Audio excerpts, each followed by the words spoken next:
طيب بعد كده عندك بعض التركات المهمة بقى، حوالي معلومتين برضه هم تركز فيهم كويس وانت بتحل اي سؤال بياني، خد بالك منهم.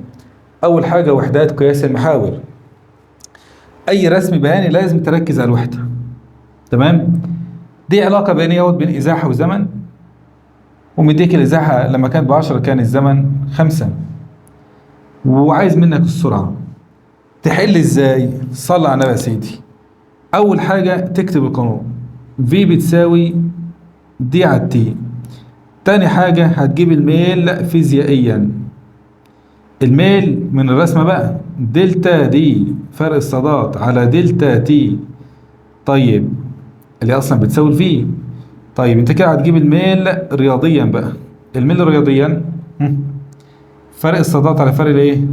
القيمة الرياضية للميل.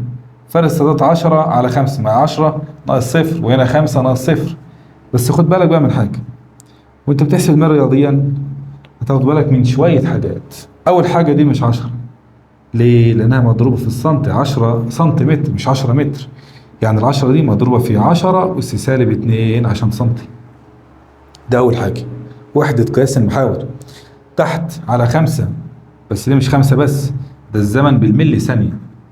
الملي 10 أس سالب 3 خدناها في التحويلات، يبقى أنا هضرب في 10 أس سالب 3. خلاص ارجع لفيديو التحويلات.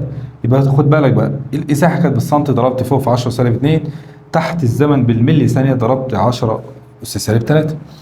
يبقى كده الملي حضرات 2 و10 سالب 2 على 10 سالب 3 فيها ال10 موجب 1، يعني كده فيها الكام؟ فيها ال20 يا ولاد. خلاص.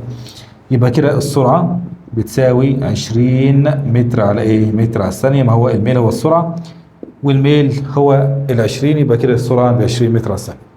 مثال كمان اهو. أول حاجة هتجيب الميل فيزيائيا. طبعا كنت هقول لك اكتب القانون، بس باعتبار ان انت مش عارف القانون خلاص. هات الميل فيزيائيا يلا. هتقول لي دلتا بي على دلتا 1 على الدي. دلتا 1 على الدي، يبقى كده بي في الدي مقام مقام يطلع بسط، الدي مقام مقام تطلع تنضرب في البي اللي فوق. الميل بي في الدي، ركز كده. ده الميل فيزيائيا. يلا نجيب الميل رياضيا بقى يا ولاد. فرق الصادات على فرق الايه؟ السنات. هنا هنبه على قاعده مهمه جدا جدا. الناس لما يبقى السنات مقلوب كميه ويجي يعملها مقام مقام بسط، يلاقوهم انضربوا في بعض، يروح يضرب لي الصادات في السنات. غلط. وانت بتحسب الميل رياضيا تقسم صادات على سنات زي ما احنا متعودين دايما. خلاص.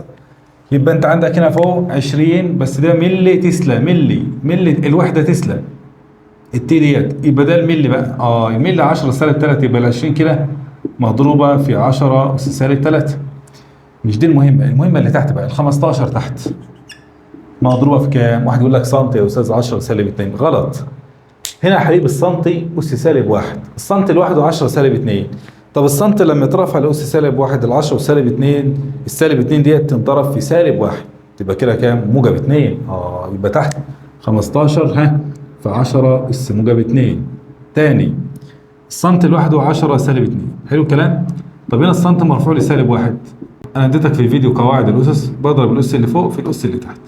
سالب 2 في سالب 1، سالب في سالب وموجب، 1 في 2 ب2، بقت 10 اس موجب 2. شفت اتقلبت ازاي؟ طيب يبقى انت عندك كده الميل رياضيا 20 على 15 اللي هي 1.33 في 10 سالب 3 على 10 اس 2 10 اس سالب 5. خلاص يا ولاد. يبقى كده قيمة البي في الدي طلعت 1.33 في 10 اس سالب 5. الوحدة ايه بقى؟ الوحدة هي فوق تسلا وتحت متر، لأنهم مضروبين في بعض، يبقى تسلا في متر. تسلا في ايه؟ تسلا في متر. بس كده. طيب ماشي. تاني جزئية تاخد بالك منها برضو هي العامل المشترك. العامل المشترك ده بيبقى رقم مضروب في الكمية اللي موجودة على المحور، رقم مضروب في الكمية اللي موجودة على المحور. يلا يا ولاد نحسب الميل هنا على طول رياضيا مباشرة. رياضيا طبعا فيزيائيا دلتا واي على دلتا اكس. طيب يلا رياضيا بقى، بسم الله. 6 على 2، لا الستة خد بالك مضروبة فوق في 10 أس 12. تحت الاتنين مضروبة في كام؟ عامل مشترك اهوت 10 أس 8. يبقى كده 6 على 2 فيها 3، و10 أس 12 على 10 أس 8. في القسمة بطرح الأسس، 12 ناقص 8 4، يبقى 10 أس 4. تمام كده يا حضرات؟